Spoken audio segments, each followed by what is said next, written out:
So, how might this play out? Congressman Mark Kirk of Illinois and Joe Sestak of Pennsylvania join us now to talk about it. Good to see you both. Congressman Sestak, House Democrats, and of course you're one of them, are moving forward. I double-checked this today. You're moving forward on a dozen spending bills for fiscal 2010, which will increase discretionary spending by 12.1%. That's about $75 billion more per year. Does that show that Democrats are not serious about reducing the deficit? No, absolutely not. Look, over the last 8 years, we watched the Republican leadership under George Bush first throw out pay-as-you-go, where they had to offset any tax cuts or new spending programs. So they doubled the size of the debt. Then what happened is they torpedoed our economy, and the ship was sinking. So we had to caulk the hole, so to speak, in order not to go to 13% unemployment. We'll go to about 10 or a little bit over it.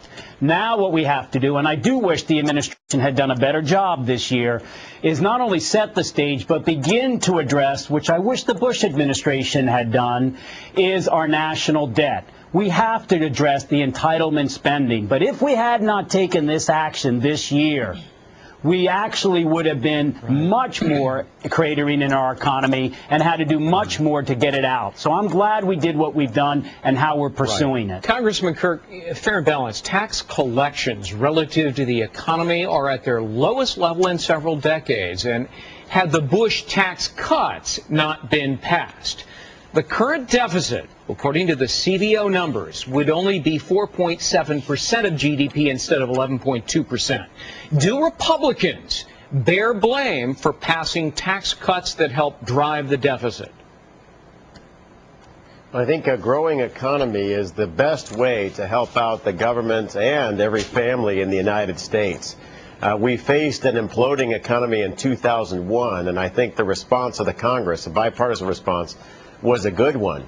What I'm worried about now, whether you're Republican or Democrat, is how much money we're borrowing. I was the first member of Congress to go to the Bureau of Public Debt, where I learned that we are borrowing $160 billion a week, much of it from overseas investors. It's causing a real loss of faith in the dollar and the reserve status it has as a currency.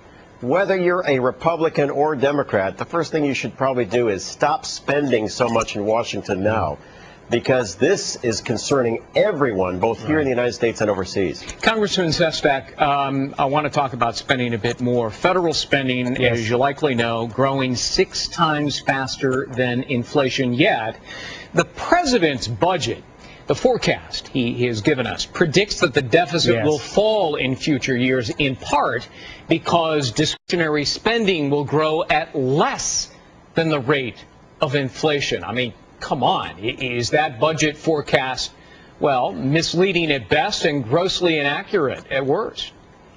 You know, Greg, I have to agree on this point. The president's budget by 2017 will have 82% of our GDP be national debt. However, so would President Bush's budget if it had been extended outwards to that period of time. Just like Mark said, both Republicans and Democrats, if we do anything now, having at least stopped the cratering of our economy to where January, February, and March, we were losing per month 700,000 jobs. Now we're about 250,000. Now as we come together, hopefully, we have to change the president's predictions out there and actually get to fiscal prudence, and that's primarily in the entitlement spending. Well, we can't sustain his budget, nor could we have sustained President Bush's. This will take a bipartisan effort, truly. Well, speaking of which, Congressman Kirk, both sides of the aisle are talking about this bipartisan commission that could force not just spending cuts here, but tax increases. Would you be in favor of a binding, nonpartisan commission, even if it advocated tax increases? I am for the Wolf Commission resolution legislation that would set up a bipartisan commission. But most importantly, I don't think we should pass an enormous government health care bill that will explode our deficit beyond the 10-year budgetary window.